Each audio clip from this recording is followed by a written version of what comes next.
Hi, this is Kevin Deal from Upscale Audio, and today we're going to talk about going to Neil Young. Oh my God. We're going to talk about this speaker too, but I got to tell you something. My friend Bob got tickets to go see the Neil Young solo tour that's coming up right now.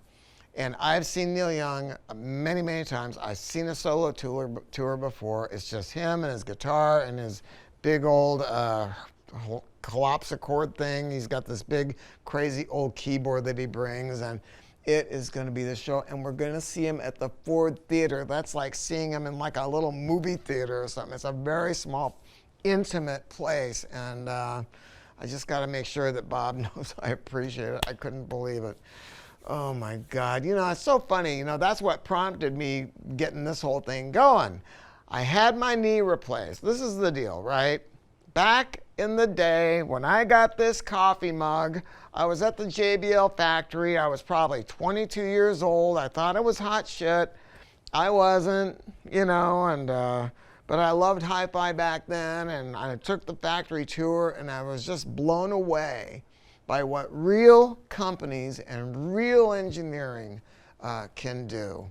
You know, and back then we loved the old L300s and the L65 Jubals for a couple reasons. One reason was the way they sound and how fun they were. Second reason was they had glass lids on top of the speakers so you could chop up lines of cocaine, right? And now the only lines that I'm worried about is getting through, I don't know, reading the lines on my blood test to check my PSA and my cholesterol. I mean, those are the lines that I'm interested in today, right? Me and all of my old buds. It's just been a crazy life, but you know, what a great one. And so what is it with this speaker? What makes this different than the speakers? And again, JBL continues to use technology to push things forward. And this is a 12-inch two-way. This speaker is a horn-loaded tweeter and is a very, very, very, very slick driver. I happened to get my hands on one. This is an engineering piece, and what you have in here, in essence, to make it simple, is two tweeters. They're called annular diaphragms. They look almost like donuts, right? So they're faced one on top of the other, and they're squeezing the signal out, and it goes through a little phase correction plug and then out, right? A phase plug. And why do they do it that way? Why do they make a tweeter like this so expensive to make and so complicated to make? I mean, there's a lot to this thing. Well, because they want to keep the distortion down and they don't want it to break up. I mean, this tweeter will go up to 30,000 hertz and a fairly high SPL without even blinking an eye. And when you have two drivers that are moving a little bit less, you're going to keep the distortion down. And that's what this is all about. And that's what this horn is about. The horn, you know, just like Klipsch and other horn-loaded speakers. I mean, they give you a little bit more output, right? And the only downside to horns is you don't want them to sound like a horn, but this is what they call an HDI horn, which is patented. It's made out of something called sonoglass, so it doesn't react with the music. It stays dead and it stays inert, and it is an absolute work of art. 12 amp. Oh, one more thing about the high frequency driver. It really does have a lot of speed, right? And they understand that, so they give you two adjustments. One of them is for high frequency energy, and the other one says UHD, ultra high frequency. So you have the ability to go up or down a total of 2 decibels on each control. So you can fine-tune that to your own personal taste and make sure it's right for your room. You know, you may have a room that's a little bit bright, you know, that's kind of reflective. If you do, you want to make sure that you do some stuff to try to, you know, kind of make it relax with some carpets. Go to IKEA, you can get some nice drapes that are kind of soft. I mean, it's kind of funny. You can achieve room treatment for a reasonable price if you put your thinking cap on. And if you don't do that, and if you don't spend some time, look, don't spend a bunch of money on a speaker like this unless you're going to be able to take some time to position it. And because you're just going to waste your money, right? We're going to help you with that. When you buy a pair of speakers like this from us, make sure that you ask us. Number one, you're going to have the help of your salesperson who is not on commission, so he's not out chasing down the next buck.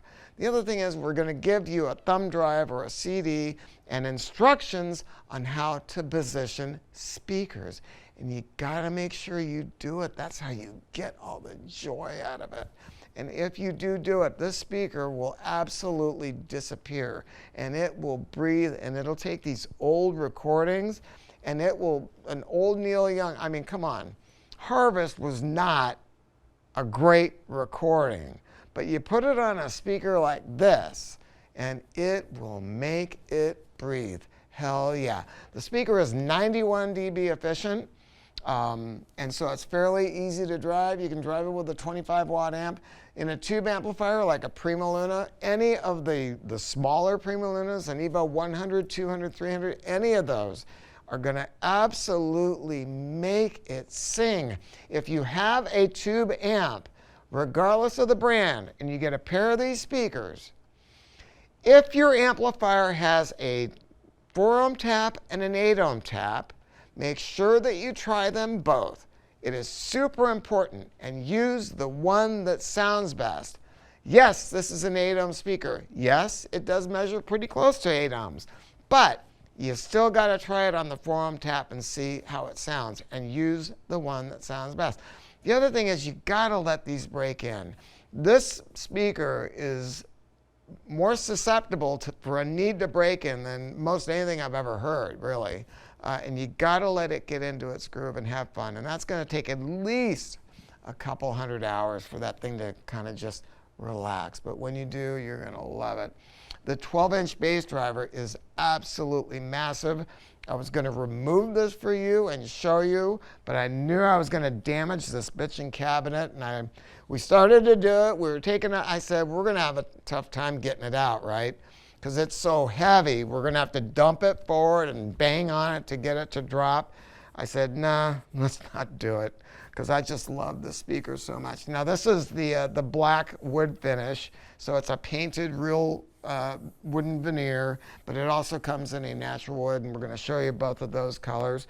It's ported on the front, so it's easy to place into a lot of circumstances. It's bi-wireable on the back, or bi-ampable if you want. You know, it's up to you. I don't have any super strong feelings about that one way or the other. And it comes with really, really, really cool grills. And I'm not going to make an idiot of myself trying to get them on here and turning around and showing you the crack of my fanny to make it happen. But I think they look really cool without the grills. But we'll show you what it looks like with it on. So look. My salespeople don't work on commission. So come here to the store, we will play them for you. Talk to one of my salespeople. If you don't live in the area and you want some help, we will help you to make sure that this is the right speaker. If it's not this one, I've got tons of choices. But it's a matter of making sure what's right for you. We have a refund policy or an exchange, but you know, who wants to do that? It's better we talk about it first. Spend the time. There's no pressure on my people to push you into something, right? There's no incentive. I want to make sure that we do it right. So go to our website, talk to my non-commissioned salespeople, come to our bitchin' location. I can promise you, at Upscale Audio, we're going to treat your system like it's ours. Thank you.